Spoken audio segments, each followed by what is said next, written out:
नमस्कार मित्रांनो, स्वागत आहे तुमच्या आवड गणिताची या चॅनलमध्ये। आजकाल आपण क्लास 7 च्या मुलांसाठी अल्जेब्रिक फॉर्म्युले एक्सपान्शन्स ऑफ अ स्क्वेअर हा लेसन या ठिकाणी बघत आहोत। आज लेक्चर नंबर 3 आपण या ठिकाणी बघणार आहोत।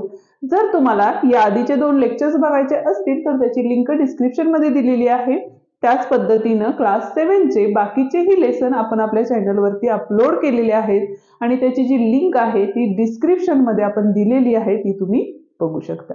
ठीक आहे, तर मग चला स्टार्ट करू आजच्या लेक्चरला। पण त्याआधी चॅनलवर नवीन आणि पहिल्यांदाच असाल तर चॅनलला नक्की सबस्क्राइब करा, बेल आयकॉन दाबा, जेणेकरून आपल्या नवीन आलेल्या व्हिडिओची नोटिफिकेशन्स तुम्हाला लवकरात लवकर मिळेल। ठीक आहे, आजच्या व्हिडिओमध्ये आपण प्रॅक्टिस सेट 52 या ठिकाणी बघणार आहोत। ठीक आहे, त्यातला पहिला क्वेश्चन काय आहे तो बघूया आपण। Factorise the following expressions and write them in the product form. Product form मध्ये आपल्याला या ठिकाणी काय करायचे, राईट करायचे आहेत।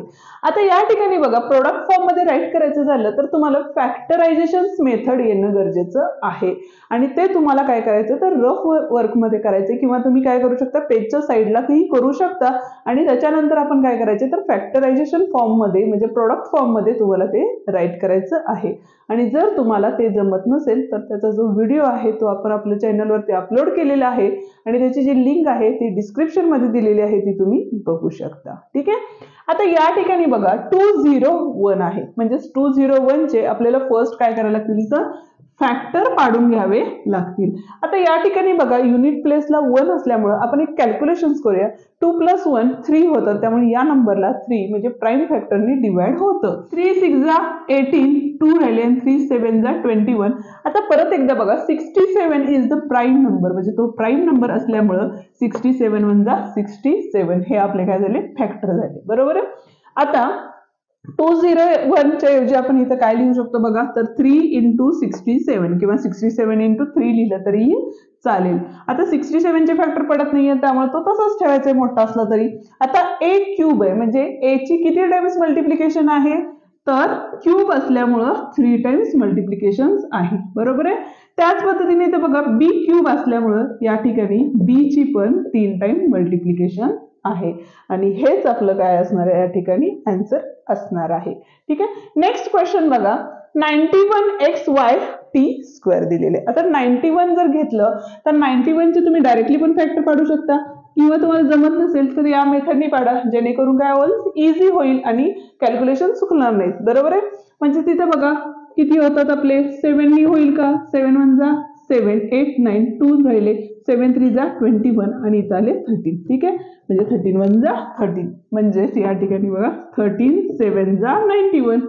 हे जर तुम्हाला टेबल वाईट असते तर तुम्ही डायरेक्टली लिहू शकला असता, बरोबर आहे। त्याच पद्धतीने x रेज टू किती आहे, काही रेज टू पॉवर नसते त्यावेळेला 1 असते, म्हणून एकदाच x राईट करायचं या ठिकाणी इंटू y पण किती वेळा आहे एकच वेळा आहे, त्यामुळे 1 वेळा लिहायचं आहे आणि t रेज टू 2 असल्यामुळे t किती वेळा लिहायचं आपल्याला 2 वेळा लिहायचा आहे। ठीक आहे, इथं परत 24 आले।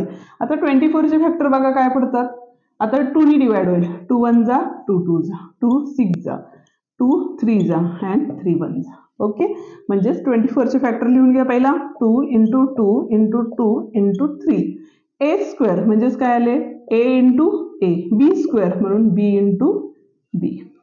ठीक आहे, a² म्हणजे a⁻² होतं म्हणून 2 टाइम्स मल्टिप्लिकेशन, b⁻² होतं त्यामुळे 2 टाइम्स मल्टिप्लिकेशन, हे झालं ह्याचं आन्सर। आता पुढचं बघा, यात नंबर नाहीये त्यामुळे फॅक्टरायझेशन करायची गरज नाही, म्हणजेच इथं आले आपले t × r × r⁻² होती, इथं 3 असल्यामुळं इथं s × s × s, t एकदाच होता त्यामुळे एकदा घेतला, r 2 वेळा घेतला आणि s 3 वेळा घेतलेले। ठीक आहे, या ठिकाणी आपला हा व्हिडिओ संपलेला आहे। व्हिडिओ तुम्हाला कसा वाटला ते मला कमेंट करून नक्की सांगा। व्हिडिओ आवडला तर व्हिडिओला लाईक शेअर आणि कमेंट करायला विसरू नका। त्याचप्रमाणे चॅनलवर नवीन आणि पहिल्यांदाच असाल तर चॅनलला नक्की सबस्क्राइब करा, बेल आयकॉन दाबा, जेणेकरून आपल्या नवीन आलेल्या व्हिडिओची नोटिफिकेशन्स तुम्हाला लवकरात लवकर मिळेल। धन्यवाद।